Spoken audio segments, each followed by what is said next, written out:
Hello everyone. So the reason I'm doing this video today is because Q, my dear wife, has been asking me to pass on this to you, and it's a bit of a true story here. It's like a real true story. So what we're going to talk about today is about the unexpected arrival of a child. So basically what it is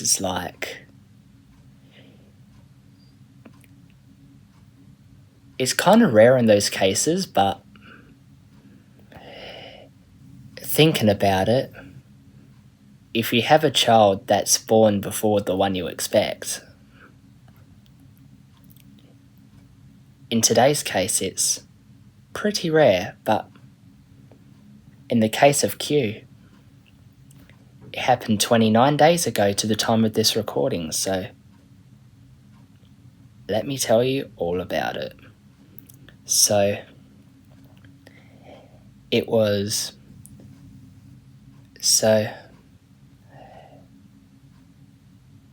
this happened just a few days before the child's birth. I can remember that, I'm trying to tag my memory now. My mind has literally pulled a huge blank this evening, so bear with me on this one. But somehow I'm having trouble remembering things now. So bear with me on this. So about a few days before the birth of the child, I can remember that when I'm sometimes listening to music or writing stories, Q would often come in and say hi. Then she would stand there, just like having her hands together in front of her body or her legs, and she would either look quite shy or quite aroused. First she says she's quite aroused, but then she tells me, just by looking at her, she's quite shy and feels like she wanted to tell me something. And it wasn't until the day before that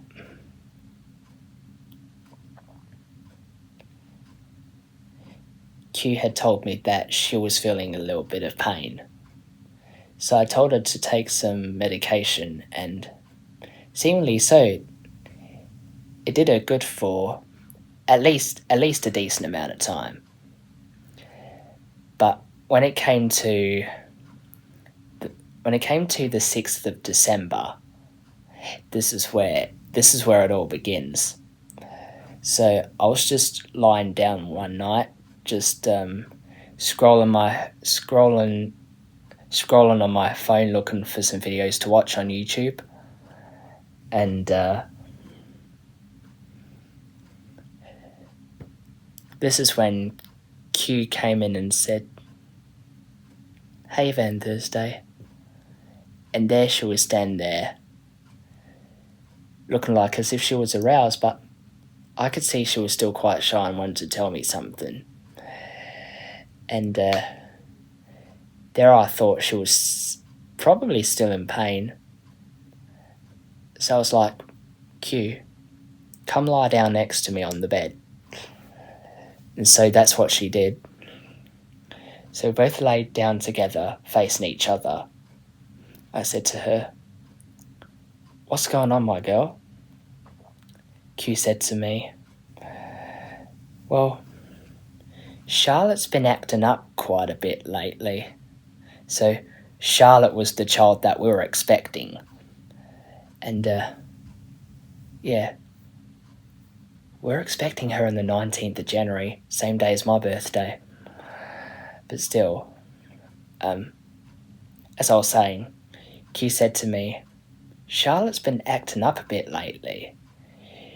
It kind of feels like as if she had a cramp, or she's somehow feeling uncomfortable or in pain for some reason."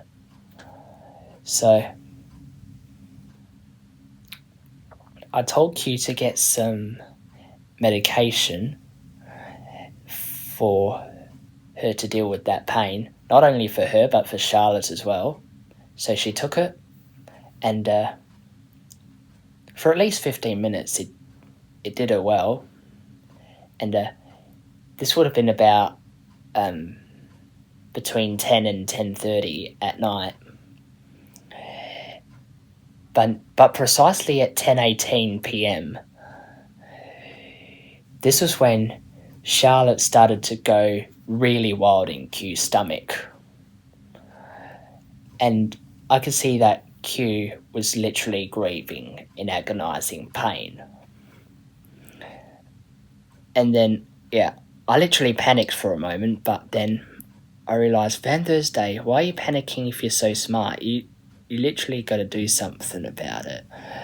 So what I did was I rang up Dr. Murray, and I told him to come over as quick as he can, because something's acting up. Something's going on with Charlotte. She seems like she's acting up or something. That's why I told him. And Murray was like, "Yep, I'll be on my way as quick as possible." So, yeah, it was quite a bit of a hectic moment. And then about a minute or so later, something quite surprising happened.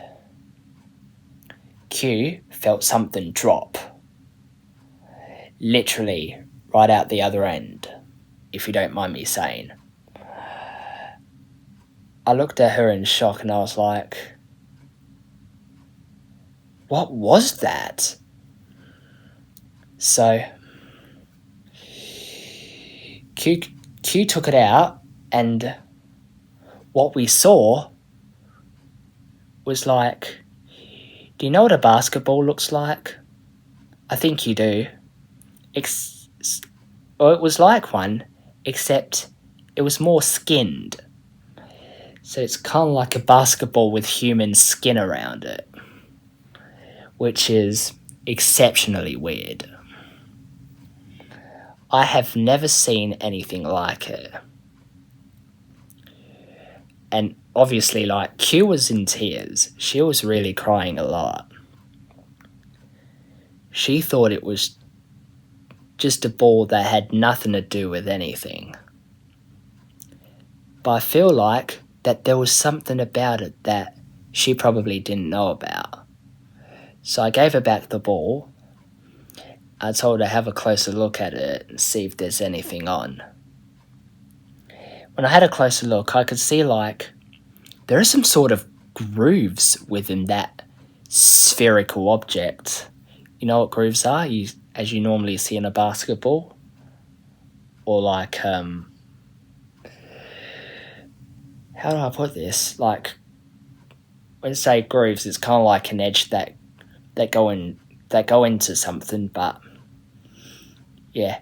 Think of it as a singularity of a black hole, but it's a line. That's kind of what I'm talking about, but seriously, I don't know how to picture it.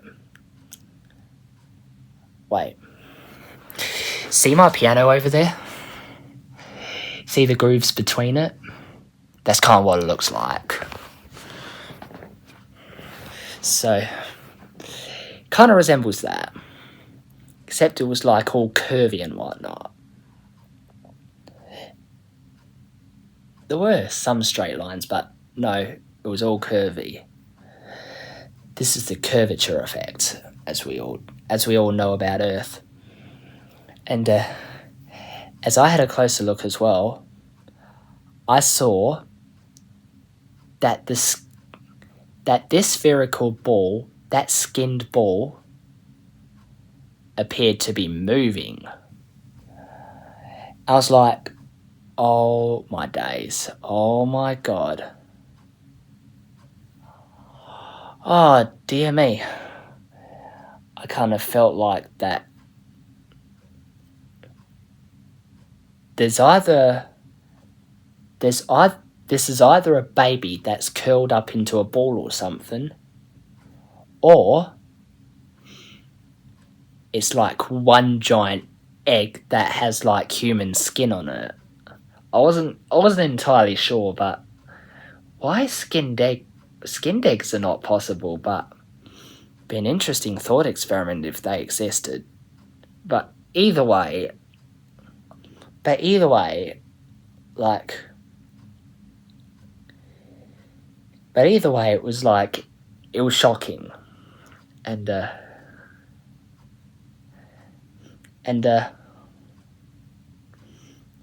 think I remember this now. I forgot to mention it. I can remember that as Q was in pain when Charlotte was like acting up inside her stomach. I kind of like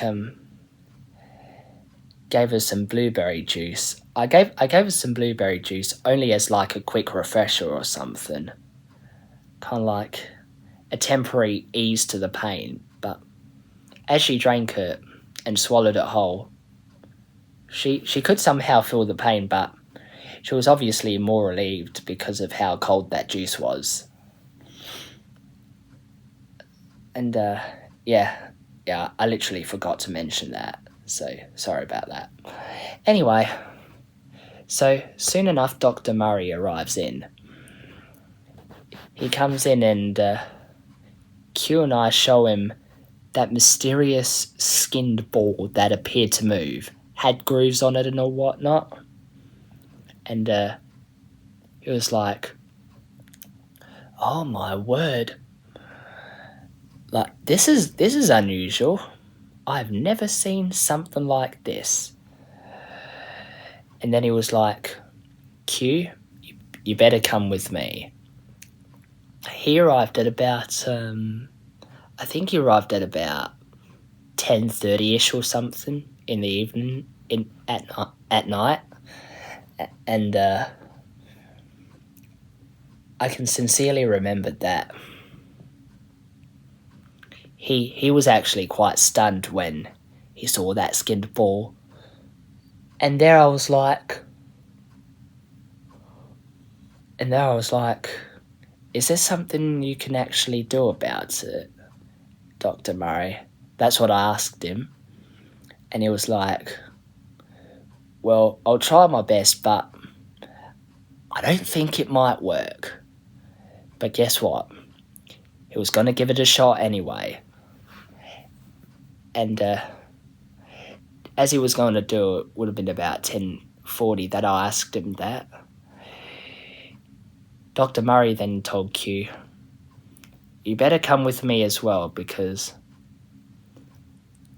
I have a feeling that something's up with you. So he took Q as well, and literally, as soon as Dr. Murray took Q in with that skinned ball, about 10 or so minutes later, I was out like a light. I fell asleep. I mean, I knew I wanted to check on Q, but I'd assumed that Dr. Murray had her in safe hands, so that's what my mind kind of stuck with. I can remember being up at about 3:18 a.m. during the night, And, like, sometimes when I wake up during the night, it's either just to, like, have a drink of water or just to see what time it is. Even to go outside and look at the moon as well. Only on only on certain days, because like the moon isn't always visible at night.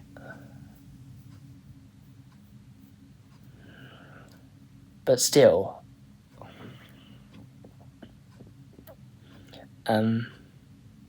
where am I now? Of course,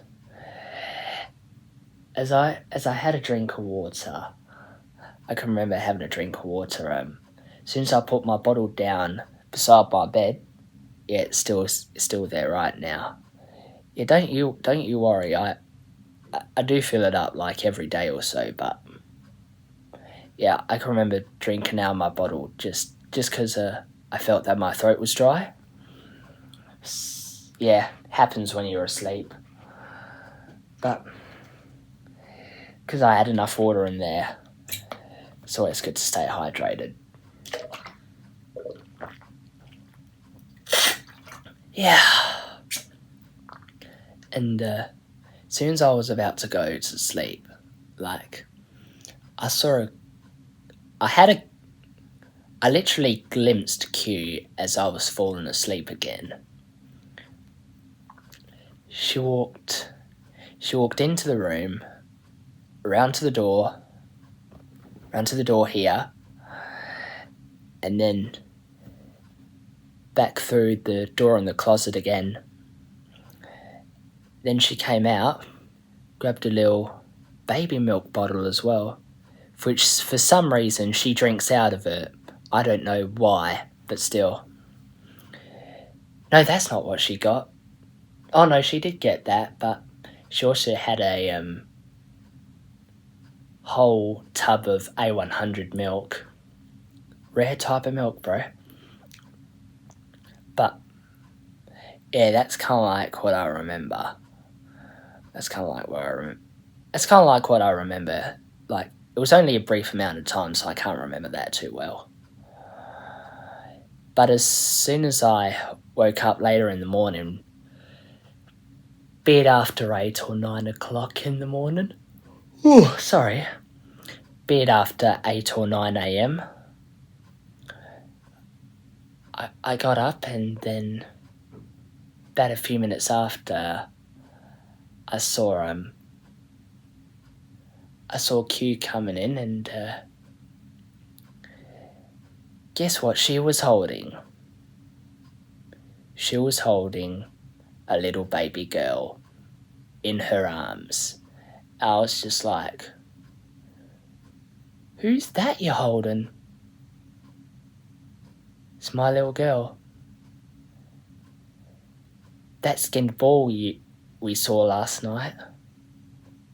Turns out I did give birth to a child, and I just didn't even know it. She snuck into life all this time, and we didn't even know it. And that left me stunned. I was like, well, I didn't have any words to say, but internally I was like, whoa. So I got out of bed and came up to have a closer look, and I gotta admit, she looked quite cute. She actually looked quite cute. And the funny thing is, she already had hair on her head. It's quite rare for babies, because, like, to have hair on your head fully grown, it usually take about 3 to 4 years or something. But no, for our newborn child, it only took her 4 weeks. Wow, like, her hair must be really healthy or something. Man, kept in factory condition, as some people would put it. I'd say keep it in healthy condition. Because like that's kind of the genesis. Anyway, I look at the newborn child. I thought she was absolutely cute. And later in the afternoon, I can remember that. Later in the afternoon, Q came back in and said to me, "I think we should give her a name." And yeah, I told her that's something we must do. And so that's kind of like so. What? So Q told me that in the event that she was going to have an unexpected first child, like what we just witnessed, like 29 days ago at the time of this recording, Q had the name Luna in mind. She wanted to name her child after my cousin, my beautiful, beautiful cousin Luna, for whom she's probably hearing me right now. Oh man, the things I appreciate her doing. Anyway, yeah, that's what Q had in mind. She was thinking about naming the child Luna, and in my own honesty, I thought it was a great idea, but then it occurred to me that this is what I told Q. It occurred to me that if you were to name her Luna, you may actually get her confused with my own cousin, because if you call out for her name, you might be accidentally calling for my cousin. So I suggested this name. I suggested the name Geistes. So Geistes, if you don't remember, is the German plural for ghost. It's spelled Geistes.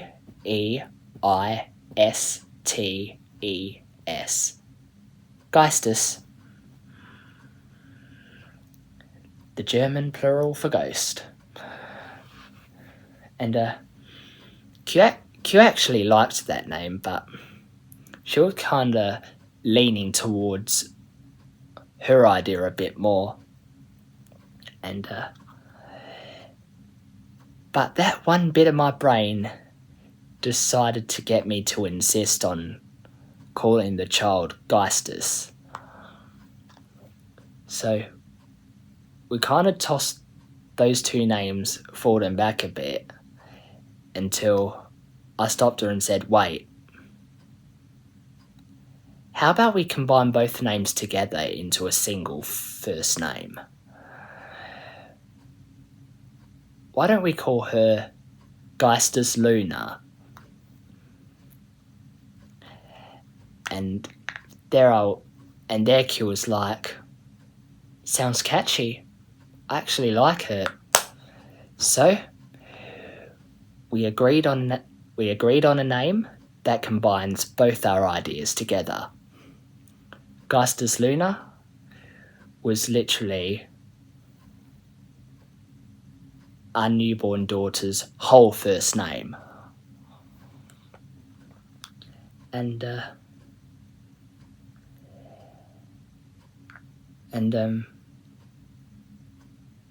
as soon as Dr. Murray came back, he did come back about mid to late afternoon, and he and I were he just wanted to talk to me for a bit, and told me everything about what happened with Geistes-Luna. For the skinned ball resemblance that she was in, apparently was really, really bad posture. So what he did was stretch her out to make sure that her posture was straight again. And I know it sounds kind of grueling, but he like stretched her out as if he was like a chiropractor or something. But Dr. Murray's literally just our local GP. He literally does way more than what he gets paid for. He literally does way more than what he gets paid for. I'm serious. Yeah, so I'm super grateful. Shout out to you, Dr. Murray. What will I do without you, mate? Anyway, so Dr. Murray told me about how he sorted out the posture problem with Geistes-Luna. And then he told me that there was another problem that she had. That problem was that Geistes-Luna had a low amount of blood inside her body, which was enough to classify her as a vampire. I'm serious. Like, Dr. Murray, because of her low amount of blood inside her body, and no, I'm not talking skin conditions or anything like that, Dr. Murray had identified her as a vampire because of this. Because of the low amount of blood inside her body. And I was just like, are you serious, Doc? Like, I was like, Dr. Murray, are you serious? Her, a vampire.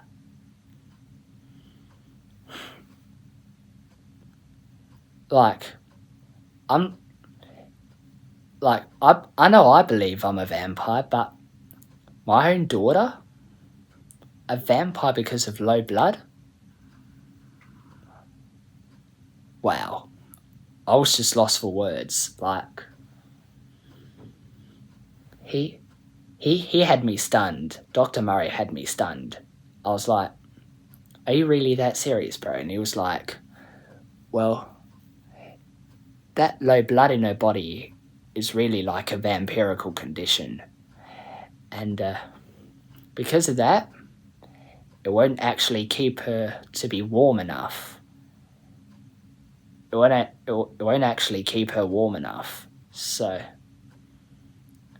she's going to be a bit of a cold child. And yeah, that got me literally to understand. But why would Dr. Murray classify her as a vampire if literally, if it occurred that there's a low amount of blood in your body, not enough to warm you up? That literally tells me that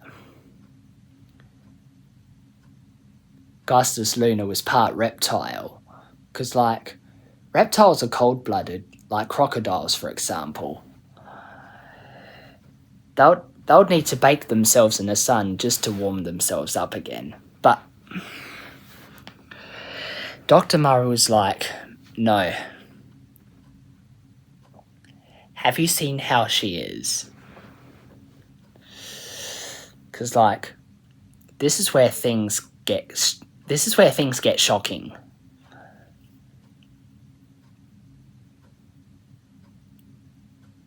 Because, like, those canine teeth that everybody has, I like to call them fangs, because you know me. The fangs on Geistes-Luna are actually quite sharp, and they're quite visible every time she smiles. Like, every time she smiles and shows her teeth, they're easily visible. And as soon as he showed me the evidence, like x-rays and all that, I was just like, my word, Dr. Murray, you are absolutely right. And yeah, that's where I was convinced that she was a vampire, that Geistes-Luna was a vampire. That had me convinced, literally. But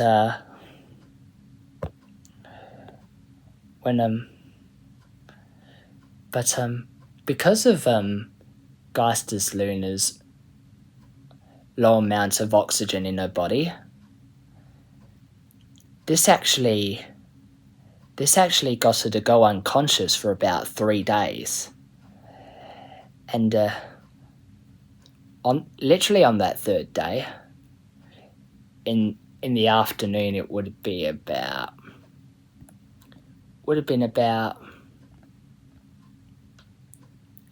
I think 6 days after her birth. I can't be too sure.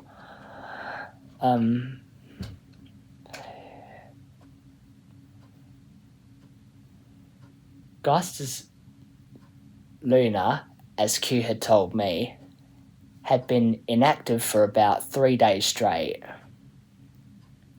She was literally out like a light and never woke up. Q started to fear that Geistes-Luna was actually dead, but I was like, bring her over. So I told her to bring her over, and I listened into her heart, even felt her wrist as well, to check for a heartbeat. It was still going.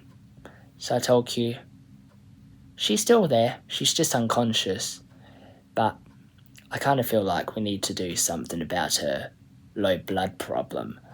So I rang up Dr. Murray again, and I asked him, do you know any doctors that specialise in giving blood? And yeah, he told me about what's known as a hematologist. A hematologist is a person that specialises in giving blood to people. And there are a few other experts that work with him. I know the hematologist was male, but I don't remember his name. I literally don't. But seriously, though, I was super grateful that he actually helped Geistes-Luna, because like, that blood transfusion that had to be given was like super urgent. So that's what happened with Geistes-Luna, and about a few hours later, she was as right as rain. Oh, and I probably forgot to tell you this. Like, this is gonna really, really surprise you. So, I know there's no world record in the Guinness World Records book for, like, who has the earliest growth spurt or something. I had a look up, and there's not really a specified record for who gets the earliest growth spurts. But kind of typically, but for typical measure, babies usually have their growth spurts at 4 to 6 weeks of age. Mid-childhood would have been about 6 to 8 years, I reckon. And then growth spurt goes from, and then the final one, from late childhood to your teens, would have been about, like, if I remember correctly, 10 to 15 years old. I could be wrong, but that's kind of what my mind is saying. It's only a typical measure, so it could be. It's only a typical estimate, so I could be wrong. But here's the surprising thing about Geistes-Luna.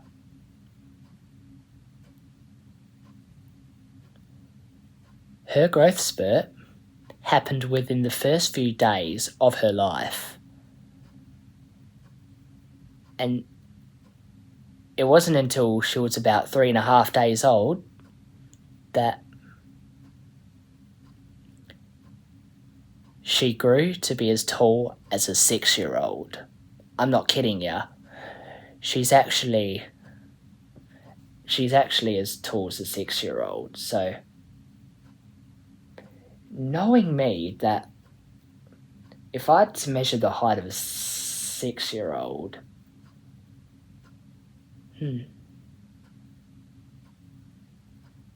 because babies are usually born about 2/3 of the size, between 2/3 and the full size of a normal ruler. You know, the 12-inch ones you get at school? That's kind of like the typical range. Geistes-Luna was literally at the top of that ruler, if not just a bit larger. But from there, she actually kept growing, and I don't know if I have a ruler with me now, but what do I have?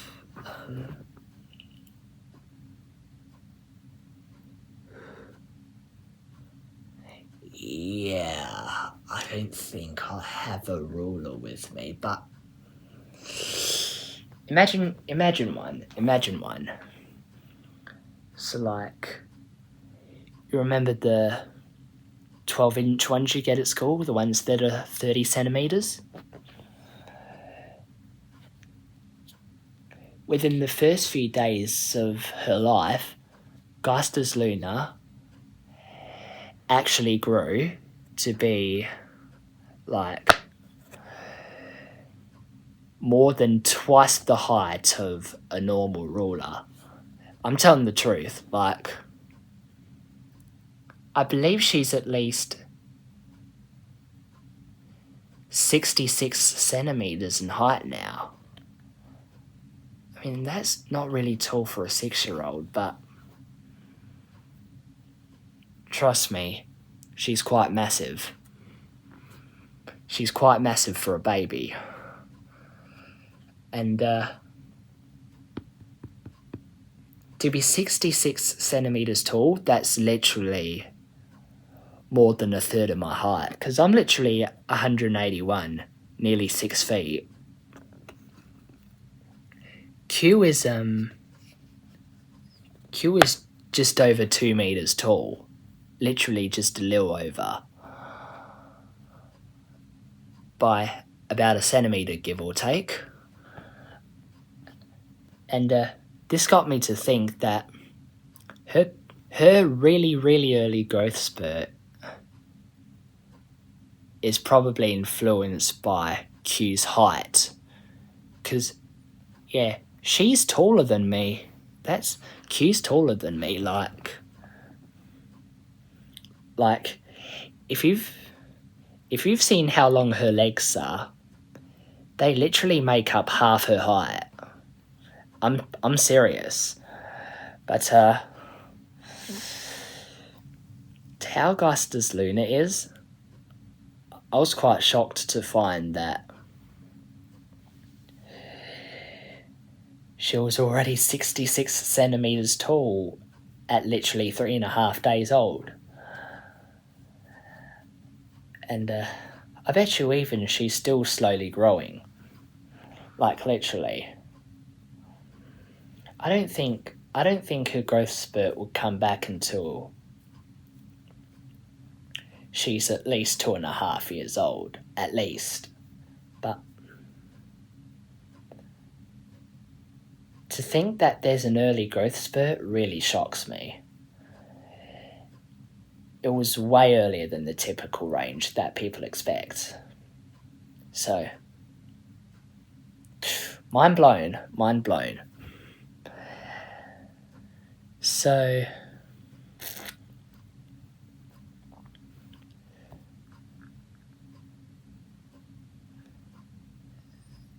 what am I going to say next? Oh, well.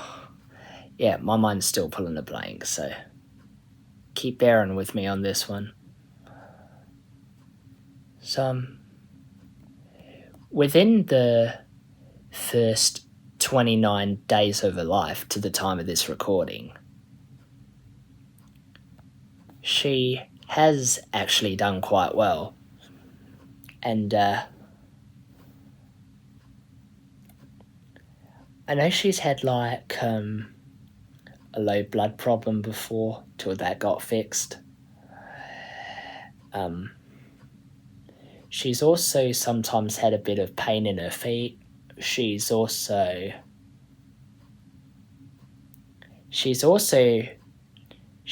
had her hair growing quick. Like 4 weeks on, her hair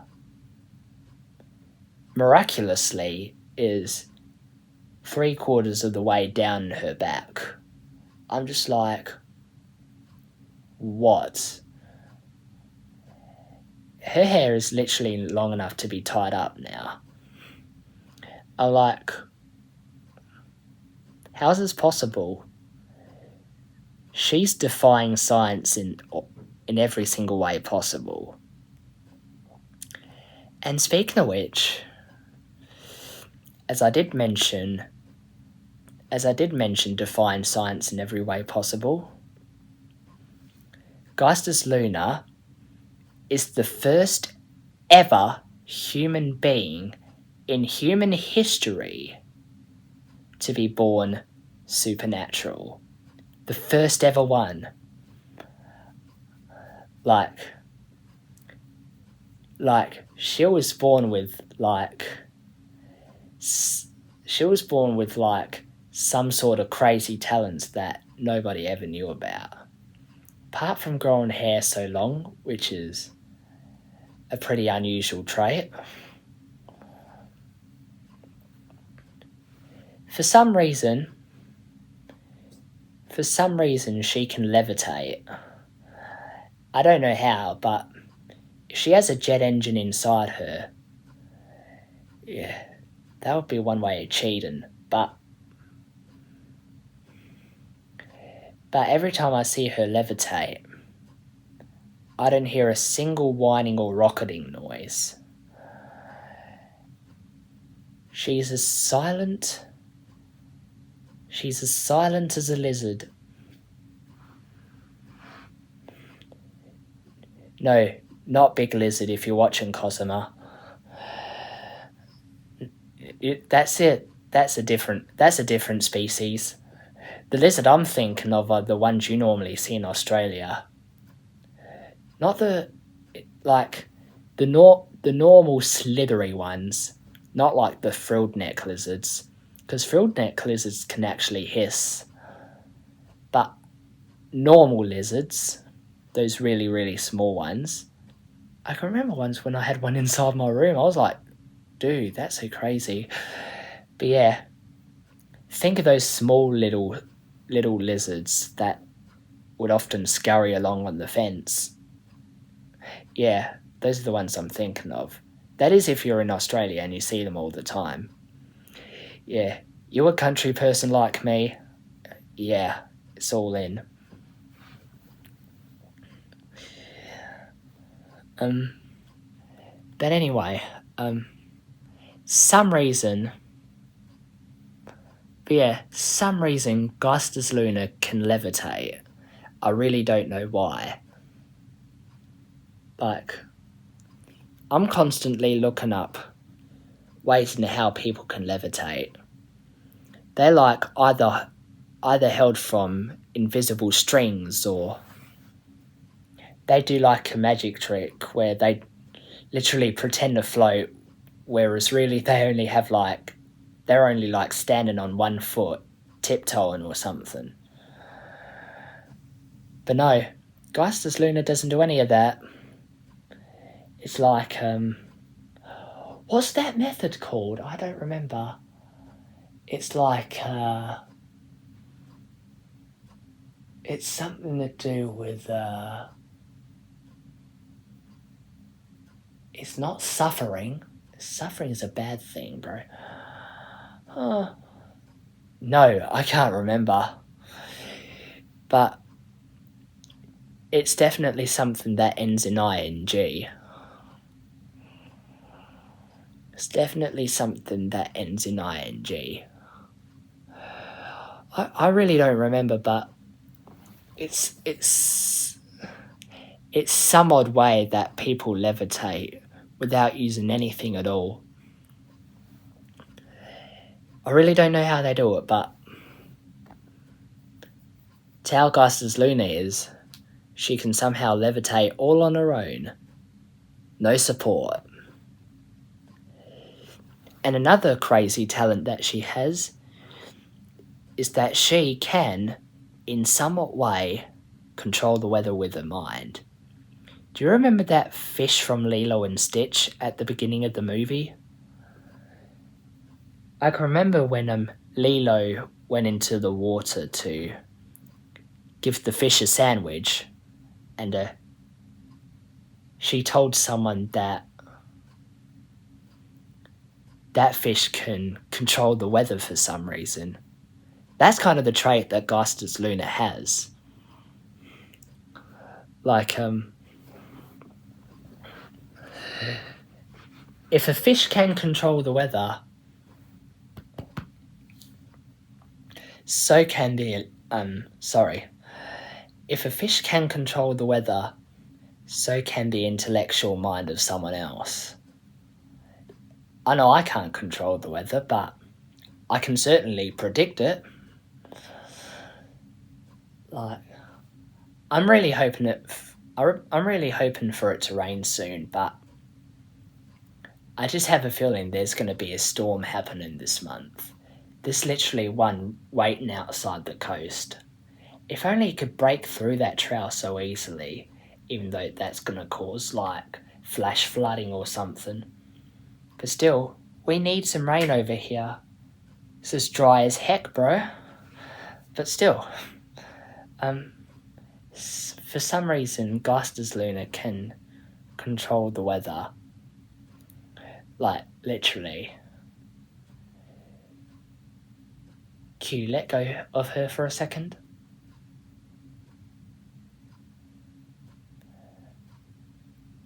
There she is, peacefully floating.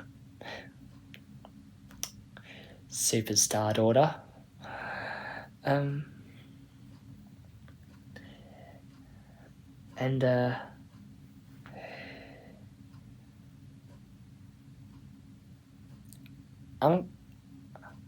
gonna try something. Geistes-Luna, do you reckon there's gonna be a storm this month? You do? When do you reckon?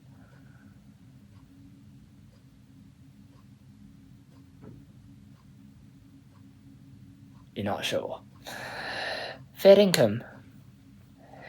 Seriously though, she can't talk yet, but sometimes she'll come up to me and whisper something, which literally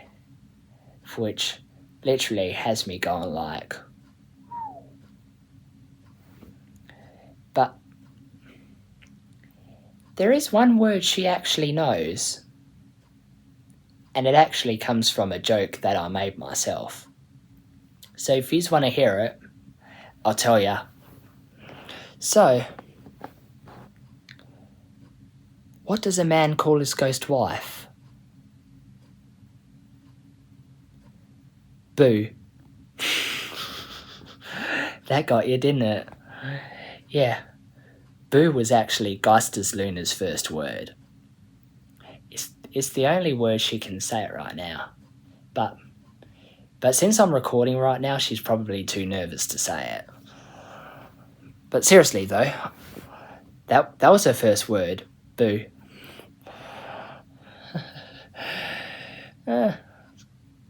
It's a good word though. It's a good word. Yeah. I'm surprised I never call Q Boo.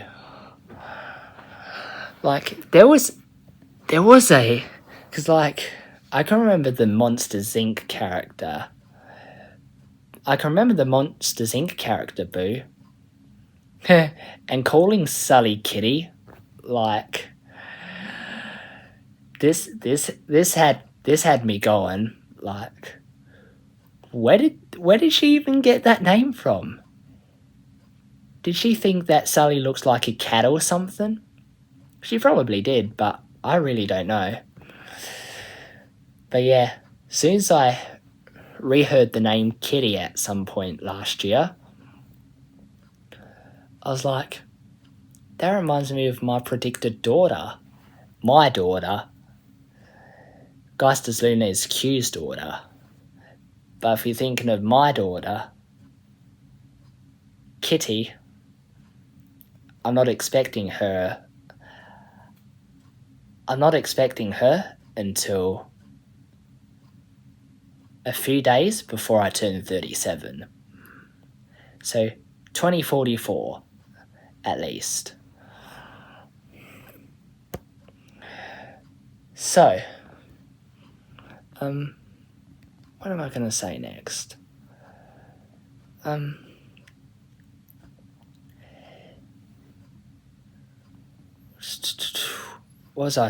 don't know what I'm thinking, but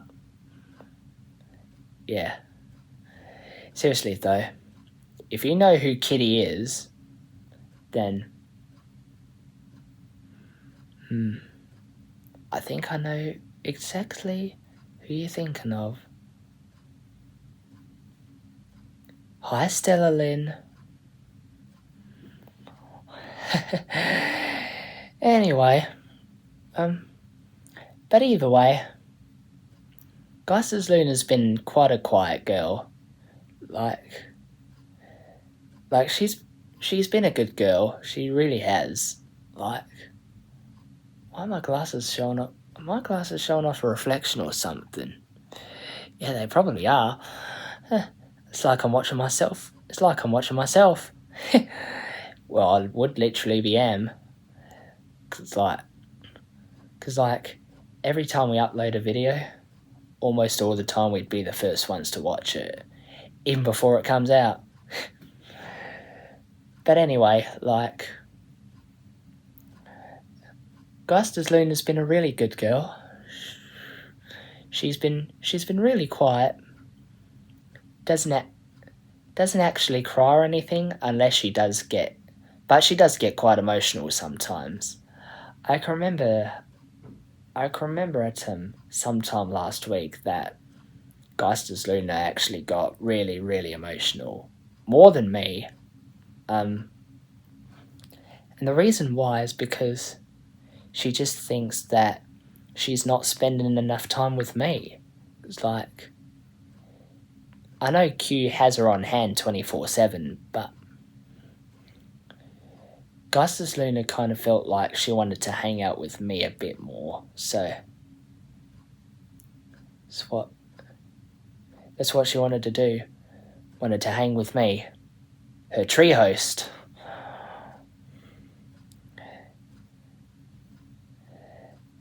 And literally, as a burgers person, why was it sound like I said burger though? I'm not eating any burgers at the moment, but I'm thinking about getting a cheeseburger on Thursday from Hungry Jack's. So if you all want to come say hi, go for it. Anyway, what am I thinking? But seriously though, Geistes-Luna has like emotions so powerful, like, well, starting to think to how she might control the weather. I don't think it's her mind, but her feelings. Because like the night she felt, no, it would have been during the day, wouldn't it? The day she felt so emotional, there was actually a huge storm that formed off the coast. And I believed it was her influence that did just that. And I'm just like, oh, what?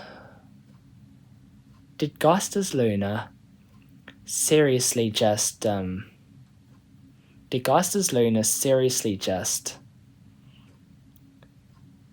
do up a storm without telling anyone? Like, she probably did. And guess what?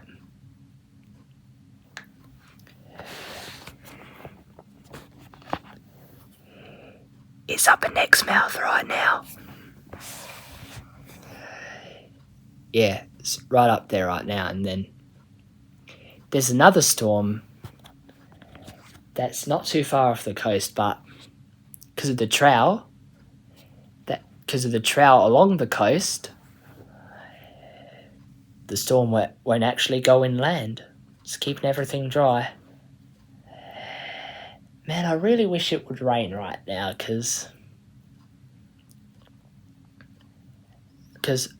I want the plants to be well watered. I want my mind to be refreshed.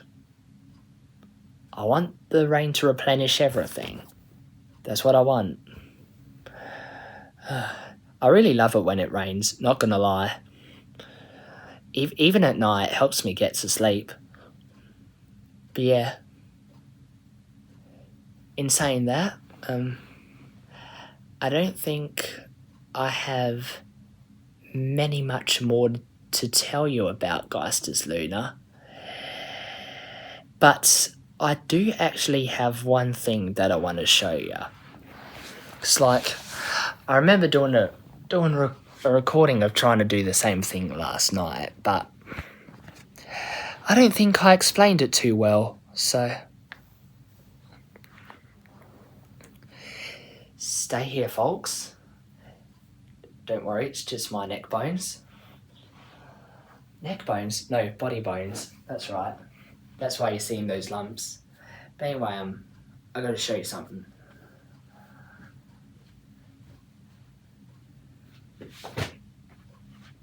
I have actually drawn a portrait of Geistes-Luna. I actually have it in this book. Let me show you this first. Do you like this drawing I did of the Hawk? That's a British Aerospace Hawk Mark 127 lead-in fighter. Do you like it? So cool, isn't it?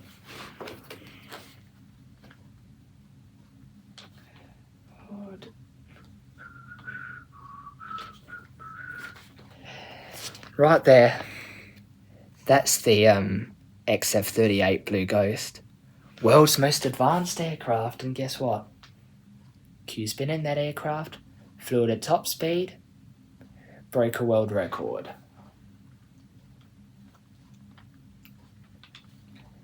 Yeah, we got the whole crew here.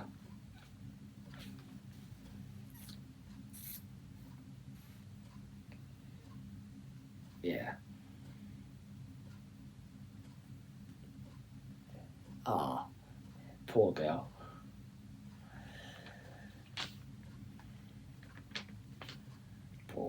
Poor girl. Yeah, Geistes-Luna just told me her feet are aching just by sign language. Knows Oslan off by heart. But somehow I barely know anything about the Oslan sign language. So she just points where it hurts. Yeah, best picture I ever drew. Show ya. Don't mind me in the mirror. It's just the long hair. So this is like a drawing I did of like two characters. Autumn and there's Q. I'm showing, I held my hand out because I'm showing them photo. It's like this V-shaped jet that you know about. It's a concept that never ever flew, but if it really did, then I would love to see it. But yeah, that's literally the best drawing I've ever done in ages. I don't know why. Why did my voice go into growler mode? Do you know what an EA18G growler is? If you do, then that's kind of like what it sounds like. Yeah. There we are. So this is the self-portrait that I drew of Geistes-Luna. This is literally her at 4 weeks of age. She's already that tall. This is like, to this drawing, this is like a 1:5 scale of her real size. And yeah, look at her. She's even like, and really she has tied up her hair as well. She really did that. And yeah. She looks beautiful, doesn't she? Yeah. And that, on that other page, is what the Dark Star would look like if it was built in Germany. That was like an inspiration. That German Dark Star was literally an inspiration from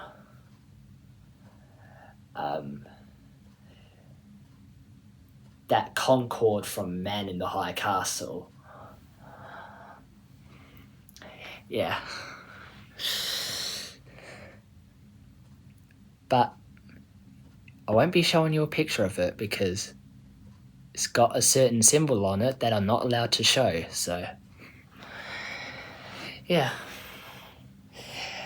Yeah, but I hate fascists anyway, so yeah. Yeah. But anyway, yeah, that's Geistes-Luna that I drew that self-portrait in the book. And